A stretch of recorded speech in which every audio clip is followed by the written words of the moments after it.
Telangana parliament ఎన్నికల్లో బీజేపీకి double digit ఖచ్చితంగా వస్తుందని అంటున్నారు ఆ పార్టీ రాష్ట్ర అధ్యక్షుడు కిషన్ రెడ్డి. బీఆర్ఎస్ ప్రభుత్వం పోవడానికి 10 ఏళ్లు పడితే కాంగ్రెస్ ప్రభుత్వం పోవడానికి 5 ఏళ్లు కూడా పట్టేలా లేదన్నారు. బీఆర్ఎస్ కాంగ్రెస్ పార్టీలు దొందే అంటూ విమర్శించారు కిషన్ రెడ్డి.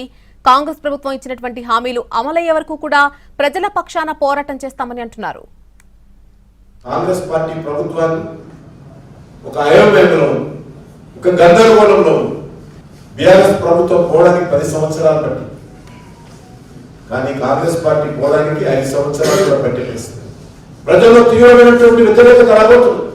కనీసం నైతిక విలువ లేకుండా కాంగ్రెస్ పార్టీ బీఆర్ఎస్ పార్టీ వ్యవహారం చేసింది. ఇంకా చేస్తాం. మళ్ళీ ఇప్పుడు కాంగ్రెస్ పార్టీ అధికారంలోకి వస్తే కేసీఆర్ అందరూ వరుస పెట్టి పంపిస్తున్నారు కాంగ్రెస్. దీన్ని బట్టి తెలంగాణ ప్రజలు కానీ మనం కూడా అర్థం చేసుకోవాల్సింది ఏంటంటే, ఏ పార్టీ కోటేసినా ఈ 2 పార్టీలు ఒకటే, దొందే.